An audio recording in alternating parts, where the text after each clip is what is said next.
Now, how about some practice? Because that's always helpful. Let's try this one. It says we have to identify all the oxidation numbers. Whoa, okay, hydrazine and dinitrogen tetroxide. Oh boy, so that's the hydrazine and there's the dinitrogen tetroxide. Okay, you combine these two and it creates nitrogen as a gas and water, and it's very hot, so it happens to be water as a gas. What got oxidized? What got reduced? What's the oxidizing agent? What's the reducing agent? And then how many electrons got transferred? We have to analyze all that for this guy. All right, so let's take a look. First, I'll just write this formula down on my piece of paper, and then we'll get on with it. We'll start using our rules and try to figure it out. Oh, I see nitrogen is a gas. I know the rule that's going to go with that. That's the very first rule, right? So this nitrogen has an oxidation state of 0. That was an easy one. I like that one. Here I have water. The H would be a +1. The O would be a -2. If this O is a -2, then this N has to be a +4. Now you can think about that for a minute. But what it means is there's oxygen. I'm trusting that it's a -2. There are 4 of them. It needs to be -8. So then this has to be +8. There's 2 of them, which means each has to be a +4. And here, this is a nonmetal. Nitrogen's a nonmetal. So I'm still figuring that the hydrogen, even though it's written in a weird order, that the hydrogen's a +1. There are 4 of them, which means this nitrogen then has to be a -2. What am I going to do with that? I'm going to look at all the different species. And I'm going to realize the hydrogen didn't change. Hydrogen's a +1 on both sides. So I'm not going to be worried about it. The oxygen's a -2 on both sides. So I'm not going to worry about that either. What happened here is that nitrogen was at a different oxidation state in the 2 different compounds, and both of them ended up going to 0. Oh, how weird. So the nitrogen was both oxidized and reduced, but it depended on which compound it was in. All right, let's look at that a little closer. If I look at this one, the dinitrogen tetroxide, it got reduced. So N2O4, the nitrogen was reduced. That means it must be an oxidizing agent, because those two flip, right? So it acts as an oxidizing agent to the other substance. All right, let's look at the other substance. It's N2H4. It went from a -2 up to a 0, so it was oxidized, and that must mean it was a reducing agent. What else do I need to do? It says identify the elements that are oxidized and reduced. It turns out it was nitrogen that was both oxidized and reduced. The oxidizing agent, yes. The reducing agent, yes. Oh, determine the number of electrons transferred. All right, well, let's look. I can do it by either looking at the nitrogen here or looking at the nitrogen here. They should end up with the same numbers. I had a total of 4 nitrogens that each went up by 2. That looks like 8 electrons transferred. Now let's do this one too. I had 2 nitrogens that each went from a +4 down to a 0. That's also 8 electrons. Good, I double checked myself. 8 electrons are what was transferred. Great. And the last thing I want to say on this page has nothing to do with the problem. It's just a way of remembering, and it is oil rig. Oxidation is loss of electrons. Reduction is gain of electrons.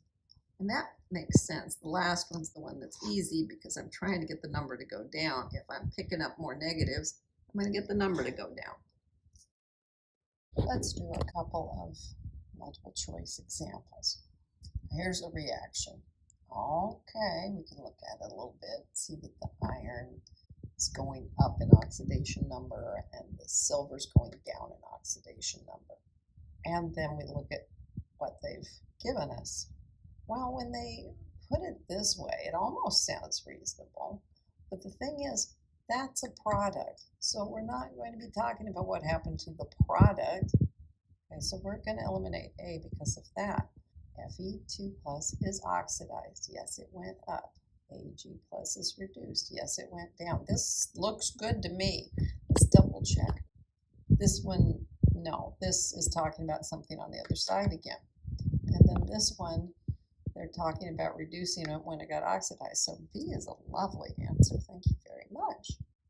How about another one? The first question is, where did the oxygen go? But all right, we'll just look at it for a minute. It's obviously not balanced at that point because we know this manganese has to be a lot higher. This oxygen should be -8 altogether. This should be a manganese at +7, and here it's at +2. So the manganese was reduced, or I could say the entire species was reduced. Well, if it's reduced, it's not going to be the reducing agent. So A is out. B looks good again, but let's just double check. No, the iron was not reduced. It was oxidized. And this did not get oxidized. It has less oxygen on it, right? That's the quick way to look at it. So I'm thinking B again. Yeah, all right. But it does bring up, where'd the oxygen go? And I'm going to tell you a little bit about that. Here's what we were given, and our question was, what happened to the oxygen? You're not going to be responsible for dealing with this in this class, but I do want you to see it for the first time in case you're taking more chemistry classes. What we do in this case, you can see there's one manganese, there's one iron. That's fine. I'm missing oxygen. You might think that what I'm going to do is add oxygen to this side, but not quite. Instead, I'm going to put a compound, a very common compound that contains oxygen. I'm going to put in water. See, now I have my oxygens taken care of.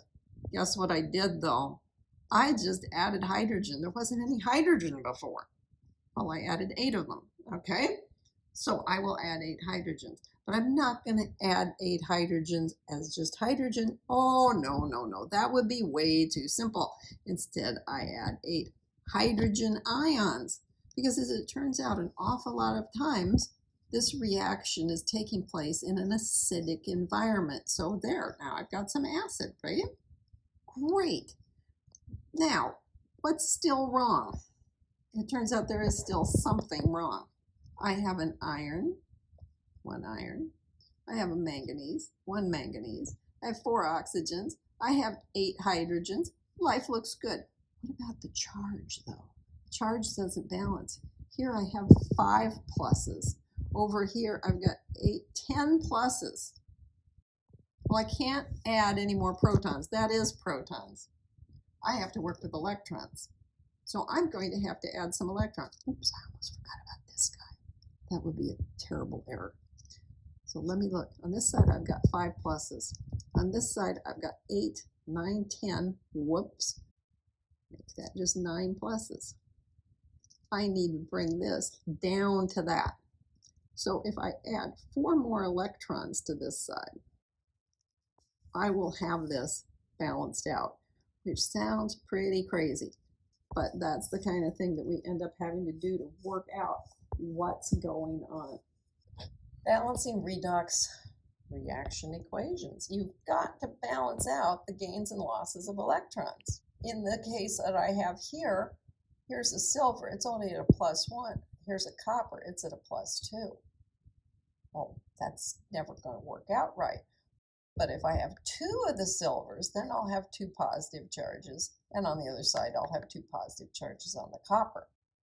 So this is the level that you would have to be dealing with it in this course. Not like what I just showed you with balancing a more complicated redox reaction. That's going to be in the next course, not this one. And that's the end of chapter 8.